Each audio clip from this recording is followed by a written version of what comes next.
오늘 머릿돌 성경 공부 제7과 다시 오실 그리스도입니다. 마지막 과입니다. 벌써 언제 이렇게 시간이 갔는지 벌써 또 끝나가네요.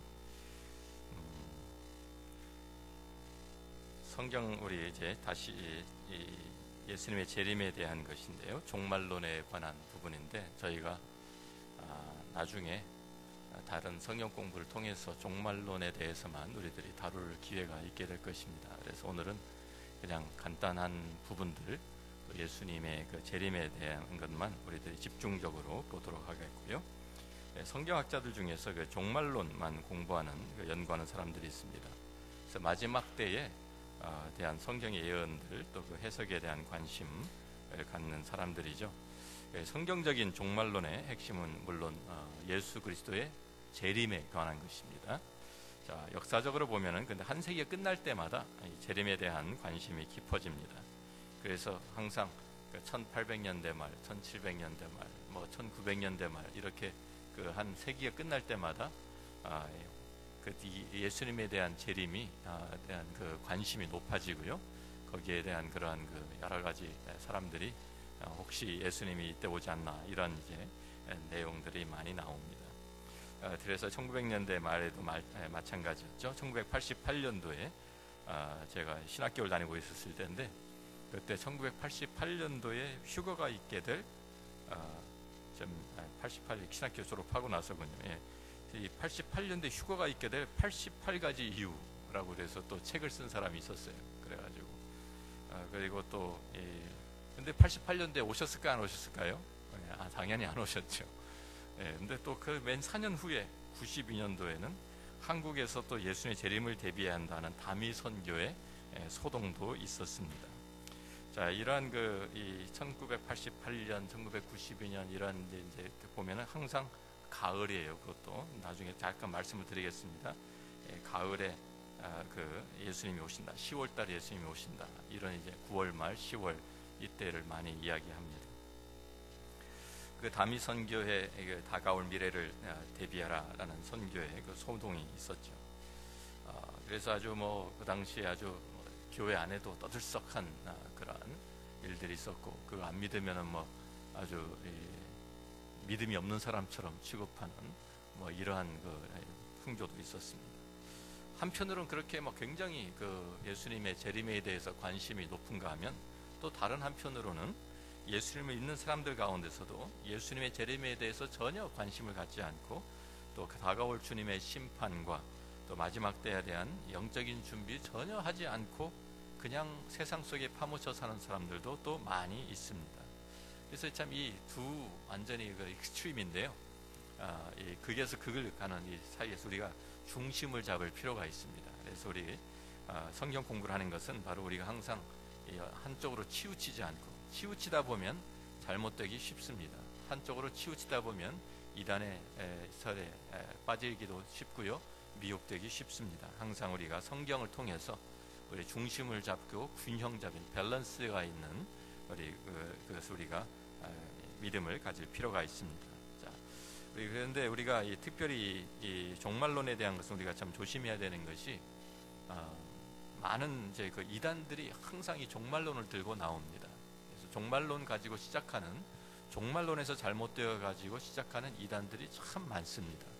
그래서 거기에 시작되어 가지고 많은 이단들이 생겨났기 때문에 우리들이 이러한 부분에서 우리가 겸손하게 하나님의 말씀을 대해야 될 줄로 압니다. 자, 먼저 우리가 예수님의 재림에 대한 성경의 약속을 찾아보는데요.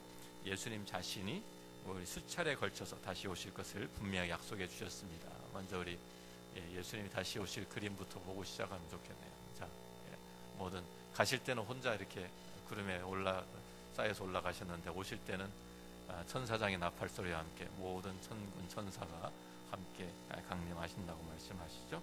자, 그래서 어디서 누가 그린 그림인지 모르겠어요. 자, 우리가 마태복음 25장 우리 먼저 찾아봅니다. 마태복음 25장 31절 보면 거기에 주님께서 제자들에게 가르치는 비유의 말씀 가운데 양과 염소의 비유가 나오는데 그때에 그것을 예수님이 다시 재림할 때 이거 있을 것이라고 말씀하시죠. 인자가 자기 영광으로 모든 천사와 함께 올 때에 자기 영광의 보좌에 앉으리니 모든 민족을 그 앞에 모으고 각각 구분하기를 목자가 양과 염소를 구분하는 것 같이 하여 양은 그 오른편에 염소는 왼편에 두리라 라고 하면서 그 우리가 잘 아는 그 양과 염소의 비유가 거기에 나오고 있습니다. 주님이 다시 오신다라는, 다시 오실 것에 대한 이제 말씀이고요. 또 마태복음 26장 64절 말씀 보면 이것은 지금 예수님이 잡히셔가지고 대제사장 앞에서 하시는 말씀입니다. 그런데 예수께서 그들에게 이제 그 대제사장 앞에서, 이 공회 앞에서 말씀하시면서 이르시되 내가 말하였느니라, 그러나 내가 그리스도냐 말하라고 하니까 내가 말하였노라, 맞다라고 말씀하시는 것이죠. 그러나 내가 너에게 이르노니 이후에 인자가 권능의 우편에 앉아 있는 것과, 권능의 우편이란 것은 하나님의 보좌 우편, 하나님의 그 우편에 앉아 있는 것과 하늘 구름을 타고 오는 것을 너희가 보리라라고 이렇게 말씀을 하시죠. 하늘 구름을 타고 오는. 또 우리가 마가복음 13장도 한번 같이 찾아봅니다. 거기에 보면 그때 이제 제자들에게 또 가르치시는 가운데에서 그때 환란 후 해가 어두워지며 달이 빛을 내지 아니하며 별들이 하늘에서 떨어지며 하늘에 있는 권능들이 흔들리리라. 그때에 인자가 구름을 타고 큰 권능과 영광으로 오는 것을 사람들이 보리라. 또 그때 그가 천사들을 보내어 자기가 택하신 자들 땅 끝으로부터 하늘 끝까지 사방에서 모으리라고 말씀하십니다. 여기에 보면 지금 조금 전에 본 마태복음 26장과 마가복음 13장에 인자가 구름을 타고 올 것을 이제 말씀하시는 내용이 나옵니다. 그런데 그것이 그 배경이 어디에 있냐면 다니엘서 7장에 있습니다. 다니엘서 7장 우리 13절 14절 말씀을 한번 봅니다. 거기에 이제 그 다니엘이 본 환상이, 다니엘이 본 환상 가운데서 내가 또 밤 환상 중에 보니 인자 같은 이가 하늘 구름을 타고 와서 옛적부터 항상 계신 이에게 나아가 그 앞으로 인도되며 그에게 권세와 영광과 나라를 주고 모든 백성과 나라들과 다른 언어를 말하는 모든 자들이 그를 섬기게 하였으니 그의 권세는 소멸되지 아니하는 영원한 권세요 그의 나라는 멸망하지 아니할 것이니라고 거기에 다니엘이 그 기록을 하고 있습니다. 그래서 여기에 인자 같은 이가 하늘 구름을 타고 온다라는 이 메시아에 대한 그 이제 구약 성경의 예언입니다. 예수님의 재림에 대해서 얘기하는 것이죠, 사실은.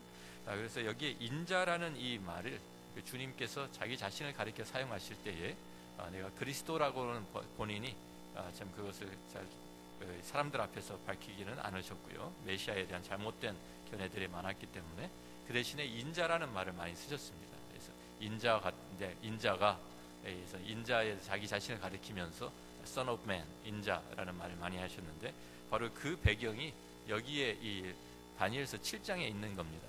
다니엘서 7장에서 인자라는 말을 사용했기 때문에 그러면서 그 인자가 그냥 보통 Son of Man이 그냥 사람의 아들이라는 뜻이 아니고요. 여기에 보면은 분명히 옛적부터 항상 계신 하나님 앞에 인도되고 거기에서 모든 백성, 나라, 모든 언어들을 다 다스리는 모든 영원한 권세를 가지고 있는 그 하나님의 그 메시아 왕국을 세우는 분명한 메시아임을 여기에 밝히고 있죠. 자, 그래서 이러한 이제 내용들을 예수님께서 그 인용하신 것이죠. 그래서 조금 전에 하늘 구름을, 그러니까 바로 대제사장들도 바로 이 말씀을 듣고 이 말씀을 하는 거 듣고 연결을 해가지고 자기 자신을 하나님의 아들이라고 메시아라고 이렇게 하는구나 하고 참남하다고 그러면서 당장 그래서 사형에 합당하다고 참 이거 블라스페미, 그러니까 이제 신성 모독을 했다고 그래가지고 십자가형에 처하게도록 한 것입니다. 또 하나를 더 봅니다. 요한복음 14장 1절부터 3절 말씀 보면 너희는 마음에 근심하지 말라. 하나님을 믿으니 또 나를 믿으라. 내 아버지 집에 거할 곳이 많도다. 그렇지 않으면 너희에게 일렀으리라. 내가 너희를 위하여 거처를 예비하러 가노니 가서 너희를 위하여 거처를 예비하면 내가 다시 와서, 그러죠, 다시 오실 것을 분명히 말씀하시고요. 너희를 내게로 영접하여 나 있는 곳에 너희도 있게 하리라. 그래서 이런 이제 분명한 예수님의 약속이 있습니다. 그런데 이 약속들을 어떤 사람들은 이것을 또 특별히 이단들이 이것을 이렇게 비틉니다. 그래서 비틀어서 해석을 어떻게 하냐면 예수님이 벌써 오셨다. 그래서 어떻게 오셨냐? 영적으로 재림하셨다. 이렇게 가르치는 이단들이 있습니다. 그 중에도 특별히 어떤 사람들은 오순절날 성령 강림하신 것이 사실은 예수님이 재림하신 것이다. 이렇게 가자니까 가자마자 열흘 만에 오셨다. 이런 얘기가 되는 것이고요. 그런데 또 그렇지 않고 여호와의 증인들도 이렇게 주장을 합니다. 여호와의 증인들은 예수님께서 오신다 오신다 계속 그렇게 여호와의 증인도 계속 그 종말론의 시작을 했거든요. 종말론을 잘못해가지고 계속 그 예언을 했어요. 예수님이 언제 오신다. 그래서 사람들이 확 몰려가지고 기다리는데 안 오셨어요. 그러면은 그 선지자가 계산을 다시 보고 내 계산이 조금 틀렸다. 몇 달 후다. 그럼 몇 달 후에 다시 또 해서 또 몰렸는데 또 안 와요. 몇 번 그렇게 불발 사건이 일어나고서 이 사람들이 이러다가는 이제 자기들이 완전히 들통이 나게 생겼으니까 뭐라고 했냐면은 1914년 10월 1일 날 예수님이 오셨대요. 1914년에 이미 예수님 재림해서 이 땅에 계신대요. 사람들이 어디 계시냐 예수님 어떻게 오셨냐 그랬더니 우리 눈에 보이지 않게 영적으로 오셨다 이렇게 얘기를 해요. 여호와의 증인은 그렇게 주장하고 있습니다. 그러니까 우리들이 굉장히 아주 좀 정신을 차려야 합니다. 이 종말론에 관한 부분들에 대해서 잘못 조금만 삐끗하면 이상한 곳으로 빠지기 쉽습니다. 자, 예수님 스스로도 이렇게 이제 내가 다시 오겠다 분명히 말씀하셨고요. 또 성경을 보면 천사들의 증언과 사도들의 증언도 담고 있습니다. 사도행전 1장 11절 말씀을 봅니다. 갈릴리 사람 예수님이 바로 승천하시는 그 순간이죠. 예수님 승천하시고 있는 것을 제자들이 올려다보고 있을 때 갈릴리 사람들 어찌하여 서서 하늘을 쳐다보느냐 너희 가운데서 하늘로 올려지신 이 예수는 하늘로 가심을 본 그대로 오시리라. 하늘로 가심을 본 그대로 다시 오시리라 라고 해서 모든 사람이 볼 수 있게 다시 임하실 것을 우리에게 말씀해 줍니다. 사도행전 천사들이 증언이고요. 사도행전 3장 19절 21절 보면 사도 베드로가 참 그 오순절날 이후에 계속 예수님에 대한 그 설교를 하면서 예수님을 특별히 이렇게 또 말씀하죠. 그러므로 너희가 회개하고 돌이켜 너희 죄 없이 함을 받으라. 이같이 하면 새롭게 되는 날이 주 앞으로부터 이를 것이요 또 주께서 너희를 위하여 예정하신 그리스도 예수를 보내시리니 하나님이 영원 전부터 거룩한 선지자들의 입을 통하여 말씀하신 바 만물을 회복하실 때까지는 하늘이 마땅히 그를 받아두리라. 지금 하늘에 계시지만 지금 만물이 회복되는 그 모든 하나님의 나라가 회복되는 그때에 바로 그 전에 예수님께서 하나님께서 다시 예수님을 보내주실 것이다 라고 이제 말씀하고 있고요. 그래서 초대교회 아주 우리가 알고 있는 가장 처음 그러니까 베드로의 교회가 시작되고 처음 그 설교부터 그 초기부터 바로 이러한 예수님의 재림에 대한 이 파루시아라고 하는 예수님의 재림에 대한 이 설교들이 이 선포가 계속 있었던 것을 우리가 분명히 알 수 있습니다. 또 데살로니가 전서 4장을 가서 보면 사도 바울도 같은 내용을 우리에게 말씀합니다. 주께서 호령과 천사장의 소리와 하나님의 나팔 소리로 친히 하늘로부터 강림하시리니 그리스도 안에서 죽은 자들이 먼저 일어나고 그 후에 우리 살아남은 자들도 그들과 함께 구름 속으로 끌어올려 구름 속으로 끌어올린다는 것을 휴거라고 우리가 부르죠. 공중에서 주를 영접하게 하시리니 그리하여 우리가 항상 주와 함께 있으리라. 그래서 그게 이제 참 하나님의 그 천사장의 나팔 소리가 나면 그때 이제 마지막 모든 것이 이제 마치는 그 마지막 단계입니다. 그래서 주님이 재림하시고 그때 이제 부활이 있고 또 우리 휴거가 있고 그러면서 주님의 참이 그 재림과 함께 영원한 하나님의 나라가 시작되는 이러한 것들을 우리에게 성경이 증거해주고 있습니다. 자, 그래서 우리가 이와 예수님의 재림에 대한 것은 성경이 아주 약속된 분명한 사실로 못을 받고 있습니다. 그래서 여기에서는 우리가 큰 문제가 없는데요. 예수님의 재림의 시기에 대해서는 논란이 참 많습니다. 이 시기에 대한 논란이 많아가지고 성경학자들이 성경을 정말 열심히 연구하는 사람들도 많이 나뉘어집니다. 그래서 이 학설 가운데 전천년설, 그래서 이 후천년설, 무천년설도 있고요. 또 그 전천년설은 또 다시 나누어져 가지고 대환란 전이 있고 대환란 중간이 있고 대환란 후 이게 전부 다 예수님이 언제 재림하실 것이냐에 대한 그 학설들입니다. 그러니까 전천년이라는 그 전천년 그 밀레니엄이라는 것이 프리밀 그러니까 프리밀레니엄을 얘기하는 사람들은 그 밀레니엄 천년 왕국 전에 예수님이 재림하신다. 후천년설은 천년 왕국이 먼저 있고 그 후에 예수님 재림하신다. 무천년설은 천년 왕국이라는 건 따로 있는 것이 아니라 우리 지금 현재 우리 교회 시대가 천년 왕국 시대이다 이렇게 믿는 것이고요. 여러 가지 또 전천년설 가운데서도 천년 그 왕국 전에 환란의 기간이 있는데, 대환란이 있는데, 그 전에 예수님이 오신다, 중간에 오신다, 7년이라고 하죠. 7년 환란 기간을 얘기하죠.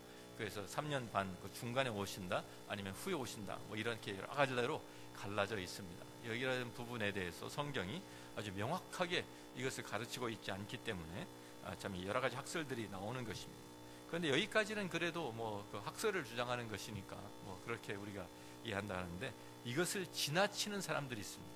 그래서 지나쳐서 어떤 사람들 더 구체적으로 예수님의 재림을 수학적으로 계산하려고 해서 몇 년 몇 일까지 그래가지고 몇 년 몇 월 며칠 날 주님 오신다, 이렇게 얘기하기 시작하면 문제가 되는 거예요.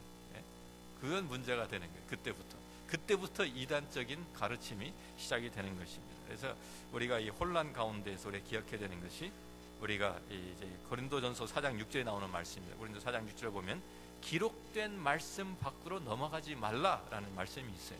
그러니까 하나님께서 이미 우리의 이 성경 말씀을 주면서, 우리가 지난번에 성경에 대한 말씀을 하면서 이 정경을 얘기했죠. 이 정경 완전히 테두리를 딱 정해 주셨는데, 그 기록된 말씀 외에 밖으로 자꾸만 나가서 그것에서 정보를 가져오려고 하는 자체가 문제가 생기는 것입니다.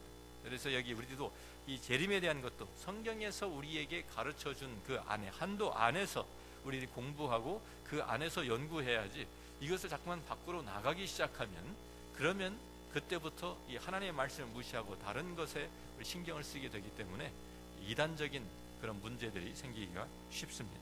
그래서 성경은 예수님의 재림의 시기를 명확하게 알려줍니까? 알려주지 않습니까? 알려주지 않습니다. 그래서 우리가 마가복음 우리 13장 32절 말씀을 봅니다. 자, 그러나 다 같이 읽습니다. 그날과 그때는 아무도 모르나니 하늘에 있는 천사들도 아들도 모르고 아버지만 아시느니라. 자, 그날과 그때가 언제예요? 예수님이 다시 오시는 그날과 그때입니다. 그날 누가 알아요? 하나님만, 아버지만 아십니다. 천사도 모르고 아들도 모른다 그랬어요. 그것은 왜? 아버지의 권한이기 때문입니다. 아버지의 권한이기 때문에. 그래서 그것을, 그러니까 지금 천사도 모르고 아들도 모른다 그러는데 우리가 안다 그런 사람이 나오면 그건 뭐예요? 어떤 사람이에요? 그 사람은 그러면 예수님보다도 높은 사람이에요? 자기가 하나님과 같다는 사람이야 똑같이 생각하는 사람밖에 될 수가 없잖아요. 그럼 벌써 당장 문제가 생기는 것이죠. 자, 사도행전 1장 7절 말씀에서도 보면 우리들이 또 이제 이 제자들이 이때까지도 계속 지금 예수님께서 지금 부활하시고 40일 동안 제자들을 만나시면서 부활하신 것을 나타내셨는데, 그러면 성경 공부도 했는데도 아직도 이 제자들이 깨달음이 없습니다. 그래가지고 같이 모였는데 승천하시기 바로 전에요. 그런데 제자들의 관심이 어디 있는지 아세요? 제자들의 관심은 주님, 하나님의 나라가 회복되는 게 바로 이때입니까? 이스라엘이 회복되는 것이 지금입니까? 이런 걸 물어보고 있어요. 왜? 그래야 자기들이 예수님이 왕이 되고 이제 부활까지 하셨겠다. 누가 당할 거예요? 이제 예수님이 왕이 되면 자기들은 뭐 할까? 아직도 관심이 그 예수님이 십자가 지기러 가실 때에 예루살렘 향해서 올라가실 때에 제자들이 뭐 했죠? 계속 싸웠죠. 그래서 누가 예수님 오른편에 앉을 것이냐 왼쪽에 앉을 것이냐, 뭐 이거 가지고 싸우고, 누가 크냐 가지고 싸우고, 누가 먼저 제일 큰 권세를 차지할 것이냐, 이거 가지고 거기에 관심이 많았어요.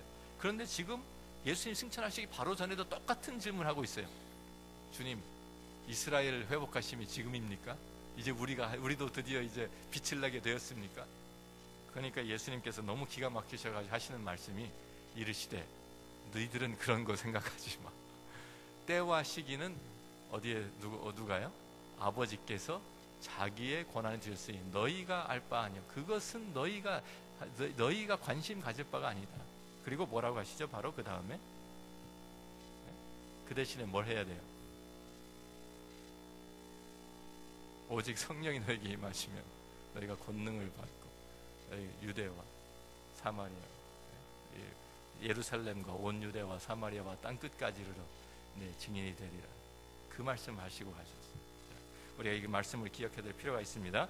자, 위에서 우리가 본 것 같이 우리가 이제 성경이 알려주신 내용을 알려고 하는 것 자체가 하나님의 권위와 통치에 도전하는 것이 되고요. 자, 그래서 우리가 성경 밖으로 나가는 것이 위험하다는 말씀입니다. 수학적으로 재림을 계산하는 것도 허탕이 될 수밖에 없는 이유가 우리가 성경 구절에 나와 있습니다. 그래서 우리가 베드로후서 3장 8절 말씀 보면 우리가 다시 한번 읽죠. 사랑하는 자들아, 주께는 하루가 천년 같고 천년이 하루 같다는 이 한 가지를 잊지 말라. 하나님의 계산법은 우리가 가진 계산법하고 같아요, 틀려요? 틀립니다. 우리가 볼 때는 예수님 가신 지 2000년이나 됐는데 아직도 안 오시네. 근데 하나님께서는 뭐라고 하실 수 있어요? 이틀밖에 안 됐는데 뭐 하고 있냐, 무슨 소리 하고 있냐, 이렇게 할 수 있고요. 우리가 볼 때 하루를 하나님은 천년같이 볼 수도 있는 거예요. 그러니까 이 우리가 생각하는 이러한 그 사고방식, 우리가 생각하는 이 시간, 이 개념, 이거는 완전히 하나님의 관점에서 우리가 생각을 해야 되는데 이게 잘못될 수가 많은 것이죠. 그래서 우리들이 뭐 어떤 사람들은 그래서 이 날짜 계산하는 사람들이 전 인류의 역사가 하나님이 있어 천지 창조할 때 6일 창조하시고 7일째 안식하신 것처럼 첫 6천년은 인류의 역사고 마지막 1000년이 천년 왕국시대다, 하나님의 나라다, 이렇게 생각해가지고 그 인류의 역사, 우리가 6000년 이제 마지막에 와 있다, 기록된 역사에, 그래가지고 지금 예수님 오실 시기가 가까이 왔다, 이렇게 주장하는 사람들도 많은 거예요. 그런 식으로 다 계산을 해가지고. 그리고 이제 무화과 나무의 비 우리가 잘 알죠. 아까 말씀드린 초막절 나팔절이 새로운 새해를 시작하는 날을 기념하기 위해서 새해 첫날 나팔을 불어, 그래서 나팔절이에요. 그러니까 이제 새 하나님의 나라가 시작될 때 연결이 되잖아요. 나팔을 보면 주님이 다시 오시는 나팔절이 새로운 하나님의 나라가 열린다라는 것과 연결되기 때문에, 그래서 예수님이 언제 오시냐? 그럼 항상 유대인의 초막절이 가을에 있기 때문에 9월 말 10월 초에 있기 때문에 예수님 재림식이 항상 9월 10월 달 얘기하는 거예요. 예수님 오신다를 할 때 보면 보통 3월에 오신다, 4월에 오신다는 사람 하나도 없어요. 전부 다 9월 아니면 10월. 다미 선교에도 맨날 10월 22일이었죠. 뭐 그랬었어요. 자, 그래가지고 보면은 하여튼 그렇습니다. 무화과 나무의 비유도 우리가 마태복음 24장에 무화과 나무의 잎이 연하여지고 그러면 물이 오르면 어떻게 여름이 가까운 줄 알라, 그런 말씀을 하시죠. 그러면서 많은 사람들이 그것을 이제 예수님이 그 무화과 나무가 이스라엘을 상징한다. 이스라엘이 곧 이스라엘의 회복, 그러니까 나라가 다시 회복이 2000년 동안 나라가 없다가 다시 회복, 굉장한 일이죠. 그런 일이 없었는데 역사상 이스라엘 나라가 다시 회복이 되었어요. 1948년도에 해방이 되었어요. 그런데 거기에서 한 세대 지나기 전에 주님 오신다고 했으니까, 그래가지고 1948년에다가 성경에서 말하는 한 세대는 40년이다. 40년을 딱 더하면 몇 년이 나와요? 1988년이 나오는, 그래서 1988년 얘기가 나온 거예요. 1988년에 그래서 한 세대 지나가기 전에 예수님이 다시 오신다고 했기 때문에 1948년에 이스라엘 독립, 그러면 무화과 나무가 거기 회복이 되고, 그래서 여름 한 세대가 지나가니 모든 것이 다 이루어진다 그랬으니까 88년 이렇게 딱 한 거예요. 근데 1988년에 예수님이 안 왔어요. 뭐가 잘못됐지? 우리가 BC, AD 4년 이 차이를 예수님이 사실은 이 4년 그게 차이가 난 것을 계산 안 했구나. 4년 더 하자. 4년 더 하니까 92년이 된 거예요. 이런 식으로 막 수학적으로 뭐 어떻게 두드려 맞추려고 하는 이런 문제, 이거는 절대로 성경적이 아니죠. 성경적이 아니에요. 자, 그러니까 우리가 무엇을 해석을 해도 그것을 내 중심적으로 내 관점에서 해석하려고 하는 것은 잘못될 수밖에 없는 그런 문제점을 안고 있습니다. 자, 조심해야 합니다. 자, 예수님이 다시 오실 것은 분명하지만 언제 오실지는 누가 알아요? 하나님만 알고 우리들은 아무도 몰라요. 이것이 성경의 증언입니다. 그렇기 때문에 아래 성경들이 공통적으로 가르치는 것을 우리가 주의해서 봐야 됩니다. 자, 마가복음 13장을 우리가 찾아봅니다. 마가복음 13장 33절부터 30절 말씀을 쭉 보면은요, 깨어 있으라, 빨간 걸로 해놨으니까 몇 번이 나오는지 금방 표시가 되죠. 몇 번 나옵니까? 이 짧은 구절 안에 4번이 나옵니다. 주의하라, 깨어 있으라, 그때가 언제 이른지 알지 못함이라. 가령 사람이 집을 떠나 타국으로 갈 때에 그 종들에게 고난을 주어 각 그 사물을 맡기며 문지기에게 깨어 있으라 명함과 같으니, 그러므로 깨어 있으라. 집주인이 언제 올는지, 혹 저물 때 일는지, 밤중에 일는지, 다굴 때 일는지, 새벽 일는지 너희가 알지 못함이라. 그가 호련히 와서 너희가 자는 것을 보지 않도록 하라. 깨어 있으라, 내가 너에게 하는 이 말은 모든 사람에게 하는 말이니라 하시니라. 그래서 모든 사람들에게, 모든 제자들에게, 모든 사람들에게 깨어 있으라 라는 말씀을 하셨어요. 자, 예수님이 깨어 있으라, 언제 올지 모르니까 깨어 있어야 한다 라는 말씀을 하신 거예요. 자, 마태복음 24장에도 같은 내용입니다. 자, 그러므로 깨어 있으라. 어느 날에 너희 주가 임할는지 너희가 알지 못함이니라. 너희도 아는 바니 만일 집 주인이 도둑이 어느 시각이 올 줄을 알았더라면 깨어 있어 그 집을 뚫지 못하게 하였으리라. 이러므로 너희도 준비하고 있으라. 생각하지 않은 때에 인자가 오리라. 그래서 예수님이 다시 오시는 것을 도둑이 밤중에 도둑이 오는 것과 비교해서 말씀하셨어요. 도둑이 예고하고 오는 도둑이 있습니까? 내가 오늘 밤에 그 집 털러 갑니다. 준비하세요. 그러면은 다 준비하고 하니까 자기가 성공할 수가 없으니까 절대 그런 도둑이 없습니다. 가장 예상하지 않을 때에 이제 오는 것이 도둑이죠. 그러니까 지금 그와 같이 깨어 있으라는 말씀이 어떤 의미입니까? 준비하고 있으라는 뜻이에요. 깨어 있으라, 준비하고 있으라. 자, 그리고 우리가 그 깨어 있으라는 말 우리가 잘 생각하셔야 돼요. 데살로니가전서 5장 1절부터, 왜냐하면 이 데살로니가 5장 1절 6절 말씀을 우리가 좀 이해를 잘 해야 됩니다. 자, 형제들아 때와 시기에 관하여는 너에게 쓸 것이 없음은 주의 날이 밤에 도둑같이 이를 줄을 너희 자신이 자세히 알기 때문에. 조금 전에 한 지금 마태복음 24장에 있는 말씀 그대로 인용하는 거 있는 것이죠. 그들이 평안하다 안전하다 할 그때에 임신한 여자에게 해산의 고통이 이름과 같이 멸망이 갑자기 그들에게 이르니 결코 피하지 못하리라. 형제들아 너희는 어둠에 있지 아니하며 그날이 도둑같이 너에게 임하지 못하리니 너희는 다 빛의 아들이요 낮의 아들이라. 우리가 밤이나 어둠에 속하지 않으니 그러므로 우리는 다른 일과 같이 자지 말고 오직 깨어 정신을 차릴지라 라고 지금 사도 바울이 데살로니가 교회에 편지하면서 권고하고 있습니다. 여기에 지금 주님이 하신 말씀을 인용해서 깨어 있으라. 밤에 도둑같이 오니까 또 해산의 고통이 임하는 것처럼 이렇게 갑자기 오니까 징조는 있지만 갑자기 언제 올지 모르니까 깨어 있으라, 준비하고 있으라라고 말씀하셨는데, 그런데 4절에 있는 말씀 여기에서 그날이 너에게는 그날이 도둑같이 너에게 임하지 못하리니, 이 말을요 다미 선교에서 어떻게 해석을 했는지 아십니까? 밤에 또 우리는 빛의 아들이다 낮의 아들이다, 우리는 밤이나 어둠에 속하지 아니한다, 이런 말씀들을 그대로 문자적으로 해석을 해가지고요, 그러면서 뭐라고 했냐면 그날이 우리는 어둠에 있지 않기 때문에 도둑같이 너에게 임하지 못한다. 그래서 아까 우리가 읽은 말씀, 아까 우리가 본 말씀, 아무도 모른다, 천사들도 모르고 아들도 모르고 오직 아버지만 아신다고 했는데도 불구하고 하나님께서 우리에게는 알려주셨다, 이렇게 얘기한 거예요. 우리에게는 알려주셨다. 하나님께서 특별한 계시로 다른 사람들 아무나 안 알려주셨는데 우리한테는 우리는 빛의 아들이고 낮의 아들이기 때문에 우리에게는 도둑같이 임하지 못하게 하시기 위해서 알려주셔서 우리가 준비할 수 있게 하셨다, 이렇게 얘기하는 거예요. 근데 지금 그 얘기입니까? 여기서 지금 밤 이야기하고 있는데, 그래서 이 사람 깨어있으라는 말을 어떻게 해석했냐면, 그래서 이 사람들이 밤 12시에 맨날 모여서 예배 드렸어요. 실제로 깨어있으려고. 그래서 밤에 자다가 잠옷 입고 있다가 예수님 오시면 잠옷바람으로 예수님 맞이할 거냐 이러면서요, 사람들을 밤 12시에 모아가지고 항상 밤 12시에 차려입고 예배 드렸어요. 밤에 안 자겠다고. 지금 그 얘기입니까? 지금 이것은 영적인 이야기잖아요. 밤과 낮 이런 다 영적인 이야기고, 깨어있으라는 말도 영적으로 깨어있으라는 말이지 육신적으로 깨어서 밤잠 자지 말고 그러면 뭐 낮에 자고 밤에는 깨어있으면 되는 거예요? 그런 얘기가 아니잖아요.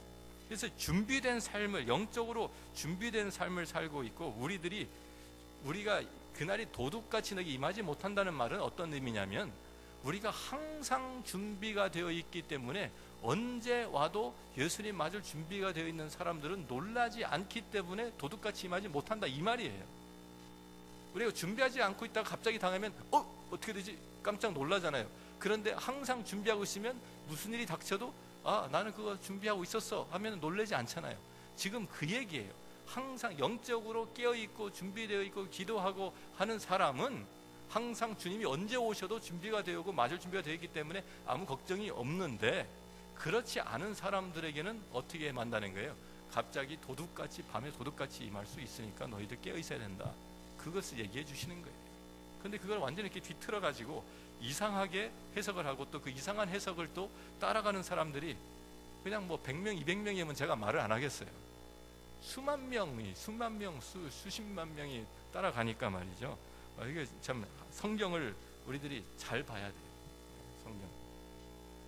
자, 성경은 예수님의 재림의 시기에 관하여서는 침묵을 지키고 있지만 재림이 임박함을 알리는 징조는 여러 가지로 보여줄 것을 말씀해주고 있습니다.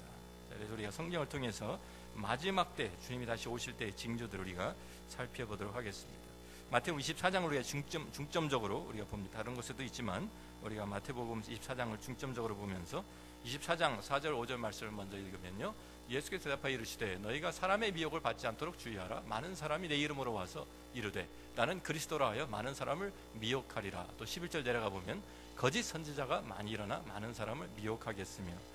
그러니까 마지막 때가 될수록 무엇이 많이 일어난다 그랬어요? 거짓 그리스도, 거짓 선지자들, 거짓 선지자들이 많이 일어나서 영적으로 혼탁하게 하고 많은 사람을 미혹하게 할 것이다 라고 말씀하고 있습니다. 자, 그래서 우리 한국의 계룡산, 뭐 요새도 그런지 모르겠어요. 한국의 계룡산에 가면 거기에 그 안에서만 해도 자칭 그리스도라고 하는 사람이 뭐 적어도 한 10명 넘는다 그러더라고요.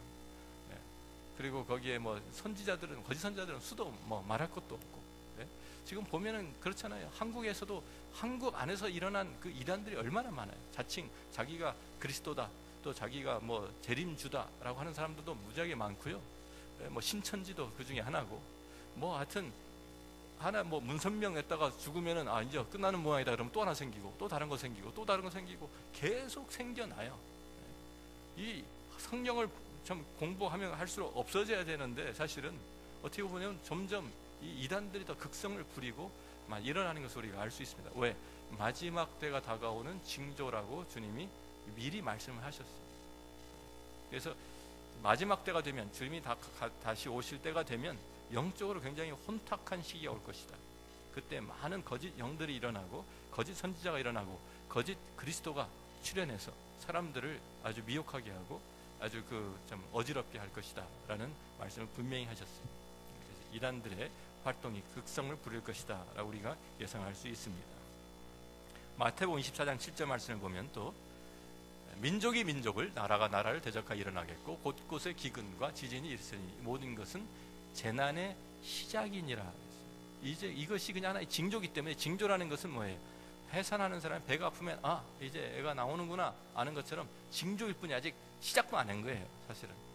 그런데 민족이 전쟁, 나라가 나라를 대적하여 일어나 전쟁이 일어나고 기근과 지진이 곳곳에, 그러니까 이 사방, 우리가 지금 요새 미국뿐만 아니라요, 모든 전 세계를 보면 전 세계적으로 전쟁이, 뭐 옛날에는 이 콜드 워, 이제 뭐 그 2차 대전 끝나고 큰 1차, 2차 세계대전 끝나면 그 사람들이 너무 이제는 세계대전에 질려가지고 이제 뭐 여러 가지 이제 평화 기구도 만들고 하잖아요. 그러면 이제 전쟁이 없어질 줄 알고, 콜드 워 끝나면 이제 다 끝날 줄 알고, 그래가지고 뭐 베를린 원 무너지면서 이제 공산당 끝났으니까 이제는 전쟁도 없어지겠구나. 많은 사람들이 예상을 그렇게 했는데 완전히 예상과 빗나갔어요.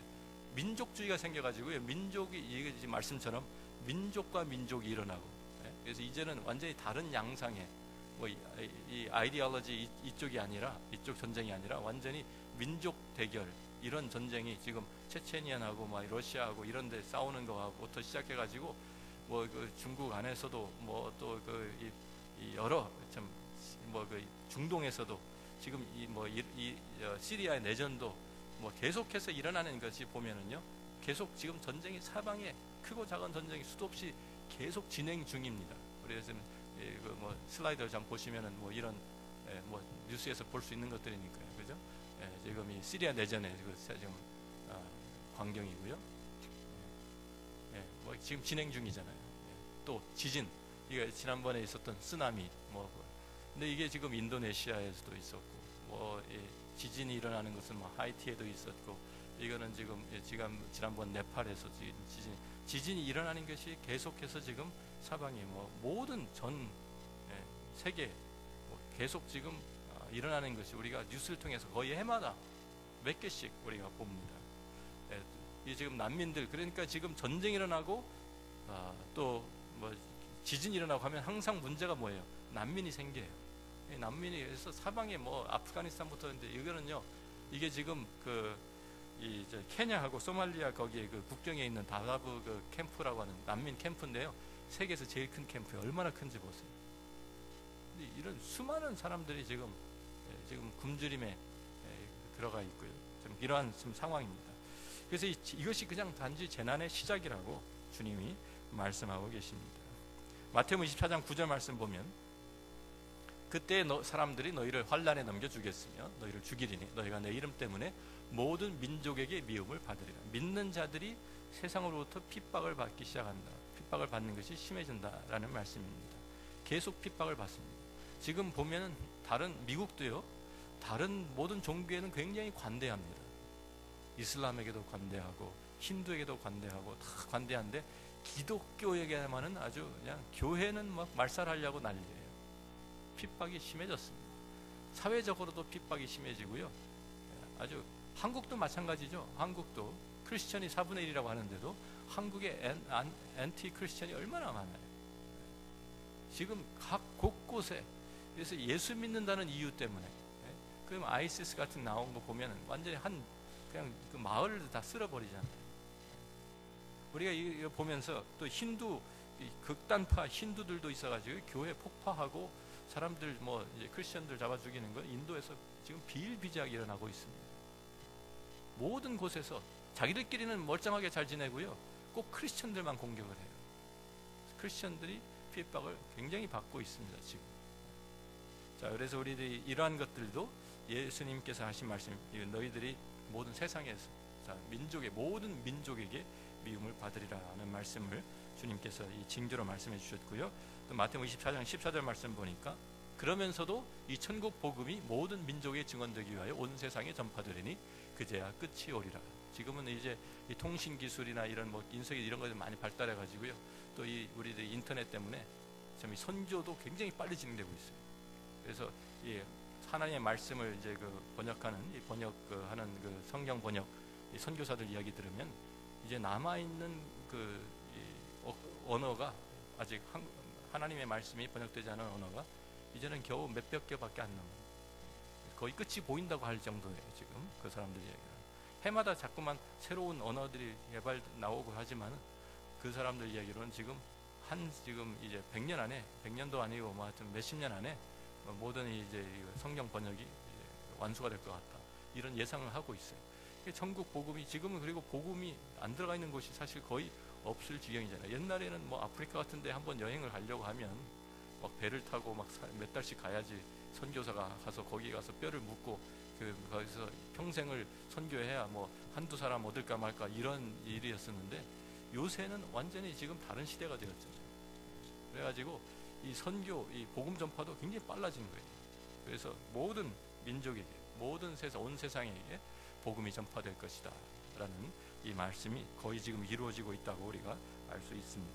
자, 또 마지막에 디모데후서 우리 3장 1절 5절 말씀 보면 사도 바울이 말세를 이야기하면서요, 너는 이것을 알라. 말세에 고통하는 때가 이르러 사람들이 자기를 사랑하며 돈을 사랑하며 자랑하며 교만하며 비방하며 부모를 거역하며 감사하지 아니하며 거룩하지 아니하며 무정하며 원통함을 풀지 아니하며 모함하며 절제하지 못하며 사나우며 선한 것을 좋아하지 아니하며 배신하며 조급하며 자만하며 쾌락을 사랑하기를 하나님 사랑하는 것보다 더하며 경건의 모양은 있으나 경건의 능력은 부인하니 이 같은 자들에게서 내가 돌아서라.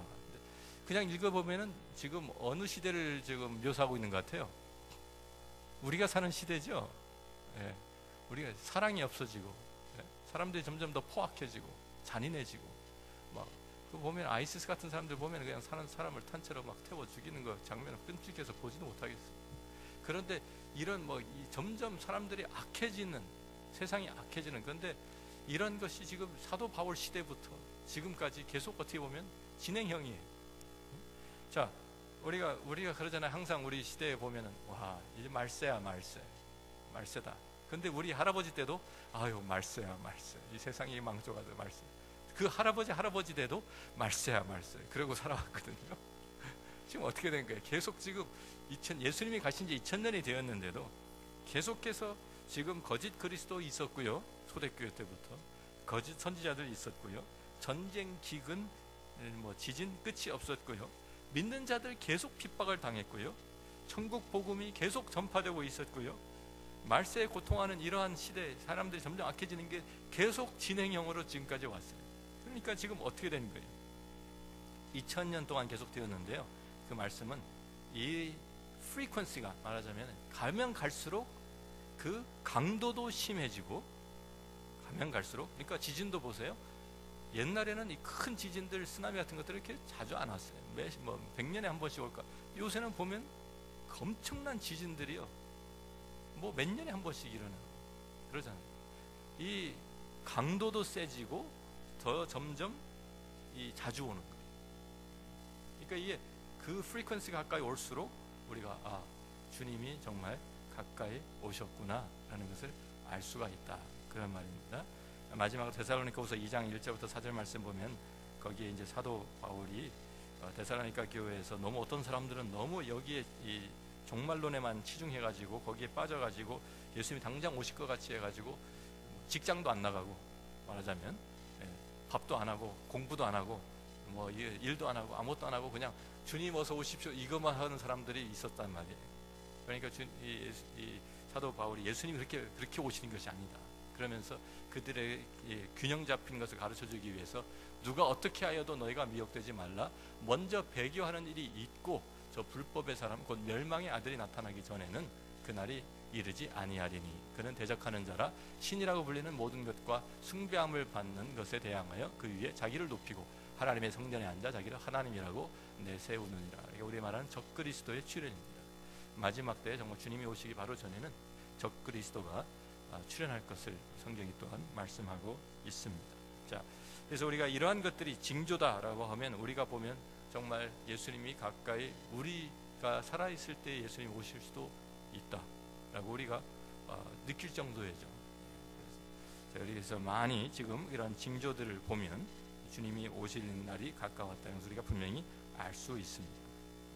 어제보다 오늘 하루 가까워진 것 분명한 사실이고요. 자, 우리에게 분부하신 것은, 그러면은 우리가 이제 이 예수님의 재림을 준비하면서 어떻게 해야 되는가? 우리가 할 일은 예수님의 재림의 시기를 계산하는 것이 아니고요. 아까 우리가 사도행전 1장 8절에 있는 말씀처럼 예루살렘과 온 유대와 사마리아와 땅 끝까지 이르러 무엇이 돼야 돼요? 예수님의 증인이 되는 일이 우리가 예수님의 재림을 가장 잘 준비하는 방법입니다. 자, 이것이 예수님의 재림을 준비하는 이제 방법이고요. 우리가 구체적으로 어떻게 예수님의 증인이 되는지 우리가 성경을 좀 찾아보겠습니다. 히브리서 10장 23절부터 25절 말씀.